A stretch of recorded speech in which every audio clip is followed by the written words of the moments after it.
Breaking news में बड़ी खबर आपको बता रहे हैं। बरेली हिंसा के मुख्य साजिशकर्ता तौकीर रजा के करीबी आरोपी जुनैद की गिरफ्तारी हो चुकी है। काफी समय से वो फरार चल रहा था और उसको पुलिस के हाथ काटने वाले का समर्थन करते हुए देखा गया था, लेकिन अब पुलिस ने उसके खिलाफ ही तगड़ा शिकंजा कस दिया है और उसको गिरफ्तार कर लिया गया है। इस मामले में ज्यादा अपडेट के साथ मेरे साथ जुड़ रहे हैं मेरे सहयोगी हर्ष भारद्वाज जी। सर, जुनैद की गिरफ्तारी हो चुकी है, यानी कि तौकीर के साथ जो और भी आरोपी थे उनकी गिरफ्तारी लगातार होती जा रही है। बिल्कुल, देखिए अब तक ये 100वीं गिरफ्तारी है। इससे पहले 99 गिरफ्तारी हो चुकी है, लेकिन अब पुलिस ने शतक जड़ दिया है, यानी उन आरोपियों का जो कहीं ना कहीं बरेली में हिंसा फैला रहे थे।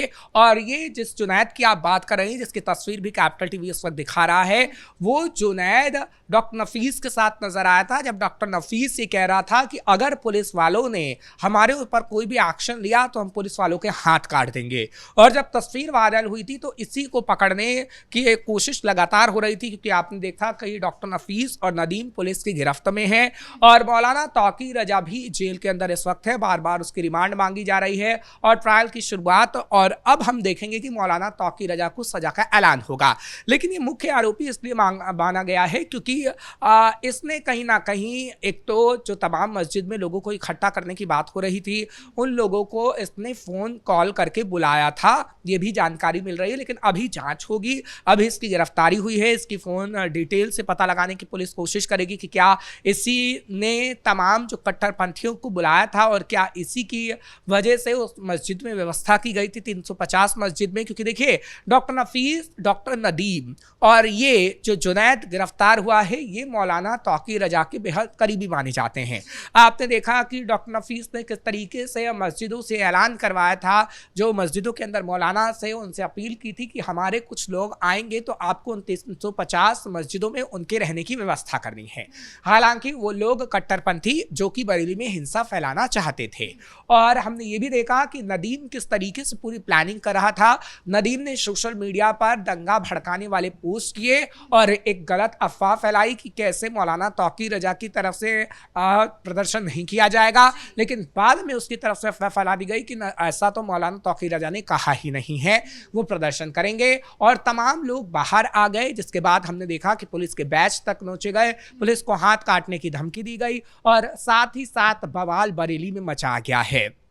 तो आप ये कह सकती हैं कि अभी और गिरफ्तारियां होंगी, लेकिन मुख्य साजिशकर्ता का बेहद करीबी जुनैद अब पुलिस के गिरफ्त में है। साथ ही साथ डॉक्टर नफीस और नदीम कई राज अभी खोलेंगे, क्योंकि अभी ये जो जांच है वो काफी लंबी चलेगी। बिल्कुल, जुनैद की गिरफ्तारी के बाद और भी कई राज खुलते हुए दिखाई दे सकते हैं, जैसे कि पहले नफीस की गिरफ्तारी हुई, नदीम की गिरफ्तारी हुई, उसके बाद उनके अवैध संपत्ति जो थी उन पर बुलडोजर एक्शन चलाया गया। तो जुनैद की गिरफ्तारी के बाद भी कई परतें और खुल सकती हैं। बिल्कुल, देखिए परतें क्या क्या खुलेंगी, एक एक करके डिटेल अपने दर्शकों को देते हैं। देखिए, एफआईआर में मुख्य साजिशकर्ता तौकीर रजा है और तौकीर रजा ने जो भड़काया लोगों को, उससे किस तरीके से दंगा भड़काया गया और आखिर कौन कौन मुख्य साजिशकर्ता है, क्योंकि अभी 4 मुख्य साजिशकर्ता हैं जिनके नाम हम बता चुके हैं, डॉक्टर नफीस, नदीम, मौलाना तौकीर रजा और ये जो जुनैद व्यक्ति पकड़ा गया है। लेकिन अभी और भी मुख्य साजिशकर्ताओं की गिरफ्तारी हो सकती है और उनसे क्या पता लग सकता है। एक तो ये कि 40,000 लोगों को व्यवस्था करने का प्लान जो बनाया गया, वो आखिर किसने बनाया मुख्य तौर पर, और आखिर क्या विदेश से भी फंडिंग मिल रही थी कि मौलाना तौकीर रजा का साथ देने वालों में से कुछ ऐसे लोग थे जो कि कहीं ना कहीं कट्टरपंथ थे और विदेश से फंडिंग लेकर उत्तर प्रदेश में ऐसा बवाल काटना चाहते थे। सवाल तो कई और भी उठ रहे हैं, क्योंकि देखिए, सवाल ये भी है कि संभल में जब ऐसी स्थिति हो चुकी थी, हमने देखा उसके बाद ही ये सारी प्लानिंग हुई थी कि जब संभल में जैसा हमने किया है, यानी कुछ कट्टरपंथियों की तरफ से प्लान किया गया था कि संभल में जैसा उत्पात मचाने की कोशिश की गई है, ठीक वैसा उत्पात बरेली में मचाया जाए, और ये पूरी प्लानिंग थी। हालांकि पुलिस ने समय रहते वो सिचुएशन उत्पन्न नहीं होने दी, क्योंकि संभल में हमने देखा था कि 4 लोगों की मौत हो गई थी। बरेली में ऐसा कुछ भी नहीं हुआ, क्योंकि पुलिस पूरी तरीके से मुस्तैद थी और पुलिस उस मौलाना के बारे में जानती थी जो मौलाना कट्टरपंथ को हवा दे चुका था। यानी 2010 का हम बार बार जिक्र करते हैं, मायावती की सरकार में, समाजवादी पार्टी की सरकार में वो मौलाना दंगे भड़काने का काम कर चुका था। तो पुलिस को पता था कि एक बार फिर से दंगा भड़काएगा, लेकिन योगी की सरकार थी और योगी सरकार में ऐसा नहीं हो पाया और आगे भी योगी की सरकार में ऐसा नहीं हो पाएगा। लेकिन हाँ, जो आरोपी जुनैद है जिसकी अभी गिरफ्तारी हुई है, अभी उससे कई पूछताछ होगी और पूछताछ में क्या खुलासे आएंगे ये तो वक्त ही बता पाएगा। लेकिन अभी और कट्टरपंथियों की गिरफ्तारी होनी है।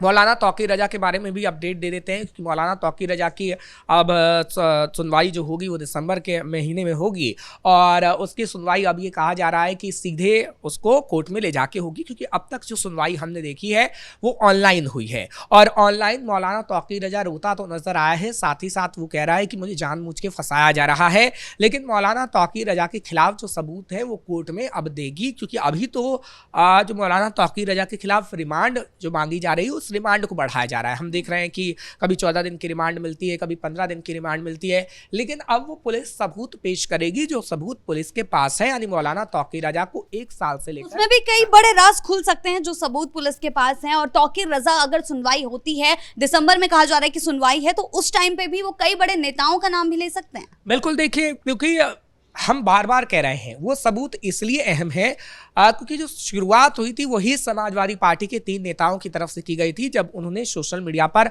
भड़काऊ बयान दिए और उस भड़काऊ बयान के कारण किस तरीके से उत्तर प्रदेश में दंगा फैला और उनको हालांकि समाजवादी पार्टी ने दिखावे के लिए निष्कासित जरूर कर दिया, लेकिन समाजवादी पार्टी पर सवाल उठता है कि क्या समाजवादी पार्टी ने ये दिखावे के लिए किया? क्या समाजवादी पार्टी सिर्फ दिखावे के लिए ऐसा कर रही है क्योंकि वो दिखा सके कि अगर मुसलमानों के साथ कुछ गलत होता है तो हम मुसलमानों के साथ हैं? और अखिलेश यादव हमेशा से ये करने की कोशिश करते रहे हैं और अखिलेश यादव ने आज भी यही करने की कोशिश वो करते हैं, क्योंकि अभी भी अगर यहाँ मुसलमानों की बात आती है तो हम देखते हैं कि मुसलमानों के लिए वो हमेशा आगे रहते हैं। लेकिन सवाल ये है कि मुसलमानों के लिए आपने काम क्या किया है? आप तो सिर्फ मुसलमानों को बरगलाने का काम करते हैं, आप सिर्फ मुसलमानों को भड़काने का काम करते हैं और वही काम समाजवादी पार्टी के कुछ नेताओं की तरफ से किया गया। लेकिन हाँ, योगी सरकार के डर के मारे तुरंत उन्हें निष्कासित कर दिया गया और ये कहा गया कि हमारा कोई लेना देना उन नेताओं से नहीं है। एक तरफ तो आप ये कहते हैं कि हम मुसलमानों के साथ हैं, एक तरफ आपके नेता को आप निष्कासित करके ये दिखाना चाहते हैं कि नहीं हम दंगाइयों के साथ नहीं हैं। तो आप ये क्लियरिफाई करिए कि आप किसके साथ हैं, दंगाइयों के साथ हैं या नहीं है, आप सरकार के साथ हैं या नहीं है। सरकार जब कार्रवाई करती है तो कहीं ना कहीं आप सवाल उठाते रहते हैं, आप समर्थन नहीं करते हैं। जब दंगाइयों के ऊपर पुलिस के डंडे बरसते हैं तो आप दिल्ली तक पहुंच जाते हैं और दिल्ली के जंतर मंतर तक जाकर प्रदर्शन करते हैं कि मौलाना तौकीर रजा की आप रिहाई करवाइए, मौलाना तौकीर रजा को जेल से बाहर निकालवाइए। तो ये ऐसी 2 बातें नहीं चलेंगी, क्योंकि जनता भी जानती है कि समाजवादी पार्टी के मुखिया आखिर क्या करना चाहते हैं, क्योंकि समाजवादी पार्टी के मुखिया सिर्फ मुसलमानों को बरगलाना जानते हैं, मुसलमानों के साथ धोखा करना जानते हैं और आम मुसलमान किस तरीके से मारा जाए ये भी चाहते हैं। क्योंकि देखिए, दंगों के चक्कर में क्या होता है, आम मुसलमान पिसता है।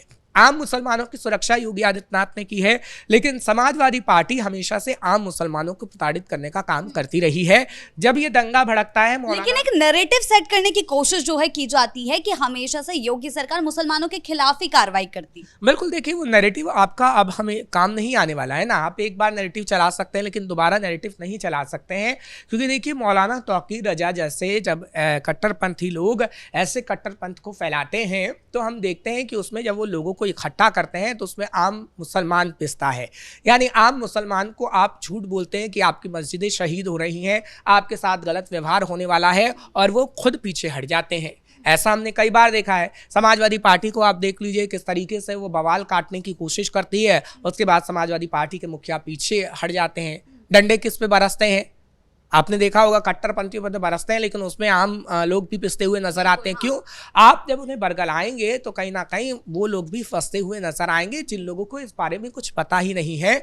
लेकिन समाजवादी पार्टी का अब ये पैतरा नहीं चलने वाला है, अब ये नैरेटिव उनका नहीं चलने वाला है, क्योंकि अब जब वो नैरेटिव गढ़ते हैं तो कहीं ना कहीं लोगों को भी पता लगता है कि समाजवादी पार्टी क्या कर रही है। बरेली हिंसा के मुख्य साजिश करते हैं तौकीर रजा, तो अब आगे चलकर उनके और भी करीबियों पर गाज गिर सकती है। बिल्कुल, देखिए, अभी ये कहा जा रहा है कि 3 और ऐसे व्यक्ति हैं जो मौलाना का साथ दे रहे थे और अब उनकी जल्द ही गिरफ्तारी हो सकती है। लेकिन हाँ, इतना हम जरूर कहेंगे कि जुनैद की जब गिरफ्तारी हुई है तो अभी उसे कोर्ट में रिमांड के लिए पेश किया जाएगा। कितने दिन उसकी रिमांड होती है और आगे चल के कौन से बड़े नाम आते हैं, देखने वाली बात। बहुत बहुत धन्यवाद अपने इन तमाम जानकारियों के लिए। तो कुल मिलाकर तौकीर रजा के करीबियों पर लगातार गाज गिरती जा रही है। जुनैद की गिरफ्तारी के बाद अब क्या कुछ नए राज खुलते हैं और कितने लोगों की गिरफ्तारी होती है, इस पर हमारी नजर जो है बनी रहेगी। ब्रेकिंग न्यूज में फिलहाल इतना ही। कैमरा पर्सन अशोक के साथ मैं शिवानी रतूड़ी, कैपिटल टीवी, उत्तर प्रदेश।